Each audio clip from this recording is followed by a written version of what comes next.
Hi guys, and welcome to the sixth and final monthly tech show.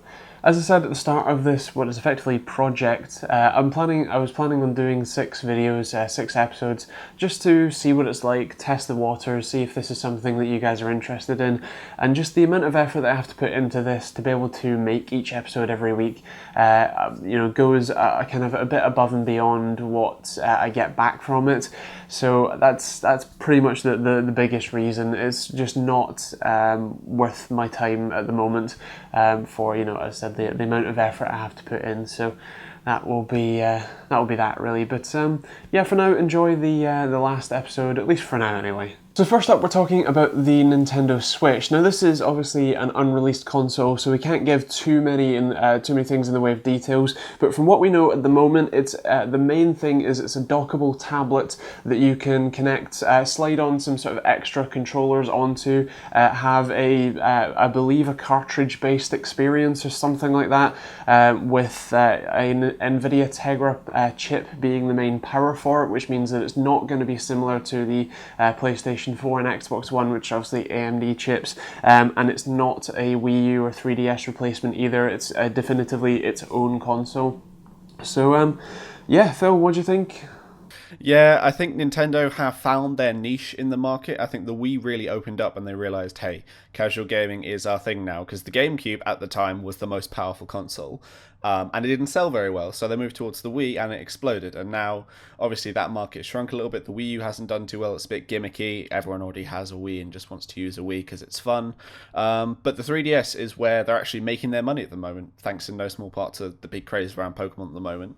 But that's their whole cartridge-based experience working. And this isn't designed to be a replacement for the Wii U or the 3DS. It's sort of a third one in the line to just sort of slot in for those people who want to play all the Nintendo franchises, because that is Nintendo's big card. They've got Mario, they've got Zelda, they've got all those other cool ones that people want to play. So, I don't know. I think the main issue here, or the main sort of live or die of the Switch, is going to be the battery life. If it's a tablet that you can take away for 2-3 hours of gaming, it's a bit crap. But if you can actually take it away and have at least half a day, maybe even a full day of gaming on light games and reasonable brightness settings and stuff like that, that'd be quite cool. But yeah, they're not going to try and compete with the Xbox One and PS4. They're not going to carve out any space themselves now. Maybe in the next generation when they announce the Wii U's proper successor, but at this point, this is just sort of getting on board while Nintendo is still in the spotlight. Yeah, I think there's a few interesting things with it. First of all, because this is something that we haven't necessarily seen, especially from someone, a big player like Nintendo, I'm struggling to see what the unique features of having a, transportable, basically gaming console that purely is basically just a gaming console. Because for me, obviously, it's going to be very much, you can play Mario and you can play, Super Smash and all that sort of stuff, but I don't understand why it has to be a tablet to do that, and I need to know more about it and know more about the sort of unique experiences you can actually have with the Switch, as opposed to anything else. I think the main things that they were showing off is that you can basically just take it to a friend's house or something, and then use a couple of the controllers. So each side controller can be used as their own individual controller, as I think it's a single joystick and 4 buttons, and that's it. So your kind of button mashing fighting game or Mario game or whatever would work just fine on it. So I think that's an interesting thing, but I don't know how well that's going to work across having 4 players playing on a screen that looks to be maybe 12 inches at most type thing. So that's going to be an interesting thing, and we need to find more about it to really give a proper opinion. Yeah, I think two of the other important things is the idea that they're trying to hybridize the home console and the portable console, in that people would always get together and connect all the consoles up, and I guess Pokemon have group battles and stuff like that. They want to bring that kind of experience, but also the console, as in everyone would go around someone's house, bring their Switch, and all connect up to one main console for that kind of home gaming experience. Ultimately, the price is going to be the big deciding factor here. If it sits at a comfortable price point that everyone can afford to get one, and it's not just a console that one person has and everyone goes and plays with, that'll be a big win in my eyes.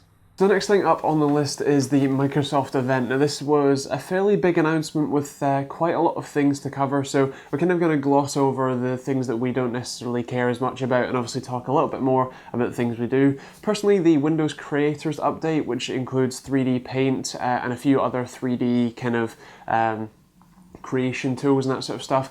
To me, it doesn't really grab me. It's not something that I'll probably use that much at all. So it's, if you want to use that, you can go check them out. There's also going to be messaging built into the bottom right hand corner of the taskbar, which again, I don't think I'm going to use. I don't think I'm going to enable that. That just looks like it's going to be a massive distraction to everyone, because you can have almost like MSN Messenger, you can have pop-up things that it's like a microphone mic drop or a big smiley face or whatever. So I think that's going to be interesting. The other things obviously are with the hardware launches, so a few details. The Surface Studio is a 28-inch, apparently 4,500 by 3,000, so a rather high resolution display. It's an all-in-one which has pen support and a Surface dial, which when I put a link in the description to a company called Palette Gear, but basically they make a very similar thing for a very similar purpose, and you should go check that out if you're interested and want something now as opposed to paying something like $3,000 for the base model. And I think if you want the 980M equipped model with the i7, that's I think 4,500. So fairly pricey, although because it's a full 28-inch movable touchscreen that's meant for pen input and design and stuff, that's actually not that expensive. I mean, if you look at the Wacom or Wacom, I think it's Cintiq or something like that, they're multiple thousands of pounds just for the tablet display. But otherwise, the other things are the new Surface Book, which apparently has double the graphics performance, and I believe that's a 965M, so it's still last generation, as is the main Surface Studio. Creator update. I think native 3D printing is cool. Maybe a little bit future looking. 3D printers are affordable, but I don't think many people have found like a use case for it yet. Many people really care. Like, it's just this cool gimmicky thing that people are experimenting with, and you can go into like PC World and stuff, and they've got the 3D printing stand set up with like the £200-300 printers there that you could get and bring home, but no one cares. It's still just a gimmick for like personal use at this point. But yeah, I think 3D print's cool. The demo that they had there with HoloLens and actually being able to use the phone to scan, I thought was quite good. And actually, I'm quite fond of the integrated messaging, because I use WhatsApp quite a bit, and having to use the web WhatsApp interface is annoying. But I have a bad feeling that it's going to be Windows Phone integration only. I'm getting that vibe. They didn't say anything, so, I'm not saying it's going to be, locked down just to Windows Phone, given it's such a tiny, tiny market. And I don't think if it is locked down to Windows Phone that it would bring anyone over. It's not a killer feature, not a must-have, because Apple have had this for years. Apple have had Continuum, where you can answer phone calls on your Mac. You can do your text messaging from your Mac. You can interact with your iPhone from the Mac. And that makes sense, because the iPhone has such a huge user base, and the Mac user base is growing more and more. But I don't know, because you won't get that kind of integration with iPhones, I don't think. And Android, it's possible, but I don't know. That it's a wait and see as to whether I think the Creator update is going to be any good or not. But Paint's been overdue an update for ages. The Surface Studio. So just on the software update side, one of the interesting things was the stuff they were talking about with the gamers in game streaming, because they acquired Beam, which is similar to Twitch, but apparently there is zero lag, or basically the lag is purely your internet connection or something like that. So that will be very interesting to try out. But I think having that built into Windows will mean that there are obviously more people streaming, because you don't need to buy programs like XSplit, but at the same time, OBS, which is what Phil's currently using to record his camera here, is a fantastic program. They've got OBS Studio now as well, which is just great. It's open source, so if you want to go tinker with it, you can. And I think building this sort of stuff into Windows means that less people will look for stuff like OBS, and especially that you can do so much more with OBS and actually have different scenes and have webcam inputs and all that sort of stuff. I think will be a very interesting and possibly negative thing, but again, we'll just need to wait and see. Yeah, it'll depend a lot on the integration, because for a lot of people that have OBS custom set up with like backdrops, layouts, like custom coding to I'm going to Twitch, and a lot of the sort of my thoughts were, if it ain't broke, don't fix it. So maybe like future streamers coming in will use it, but I think a lot of people will have their setups how they like it, and they won't be bothered. Like the game bar that's been popping up saying, "Do you want to record this?" And I'm like, no. So yeah, the Surface Studio. I want one.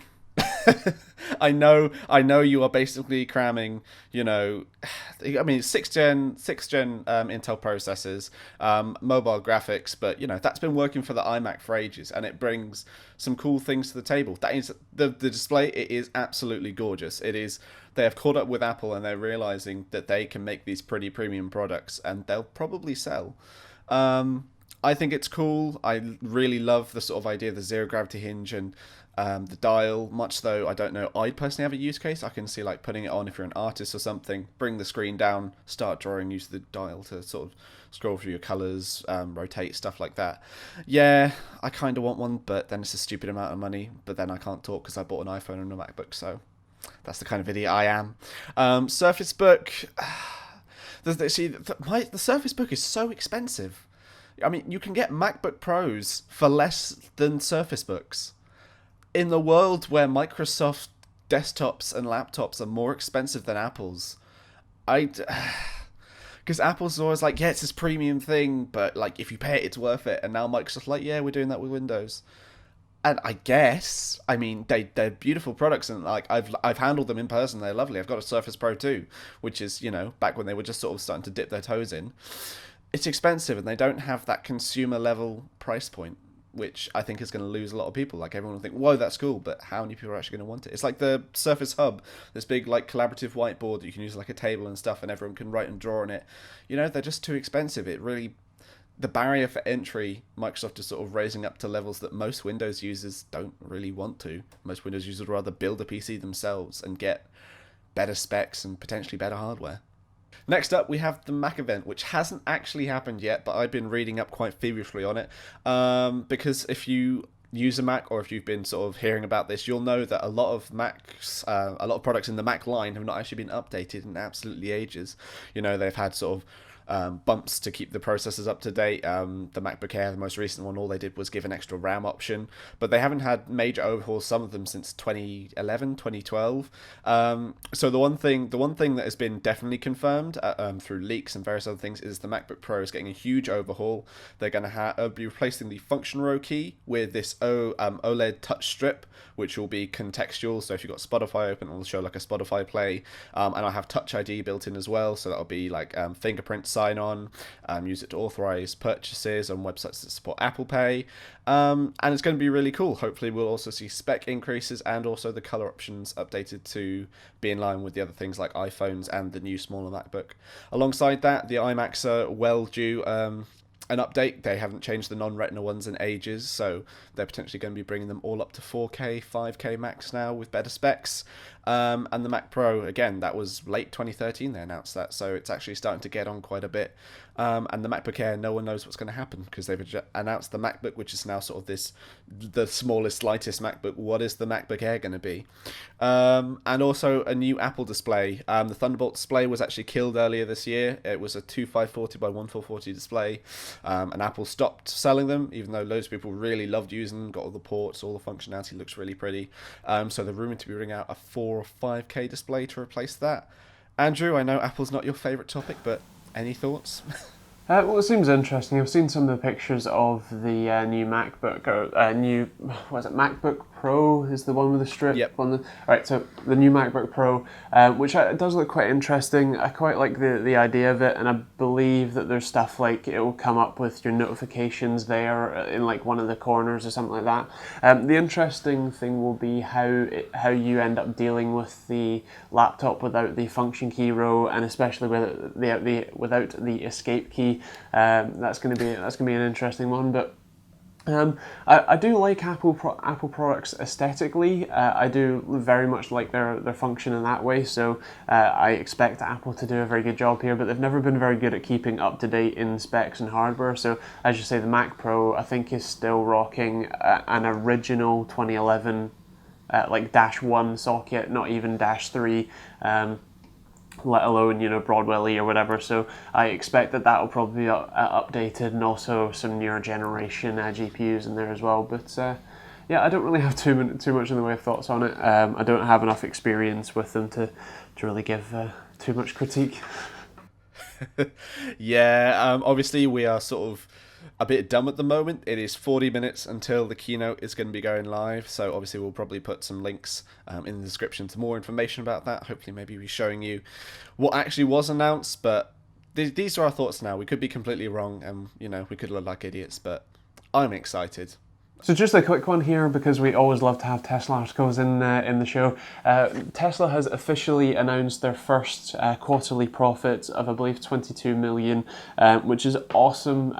It's the first year, it's the first quarter that Tesla has ever posted a profit, which sounds like a kind of crazy thing, but when you're very much a capital-intensive company like a automotive manufacturer, this is A, a really great thing, and B, it's kind of, things are looking up. The sort of critics have been raving that they'll shut down eventually and everything will go back to normal, but quite happily they don't look to be going that way at all. The Gigafactory looks to be on time, as well as the Model 3. Apparently, again, production is fairly close on that one, so I think they're going to be manufacturing something like 500,000 cars in 2018, so again, that's just going to be awesome when we see more Teslas driving around. So yeah, that's pretty much it.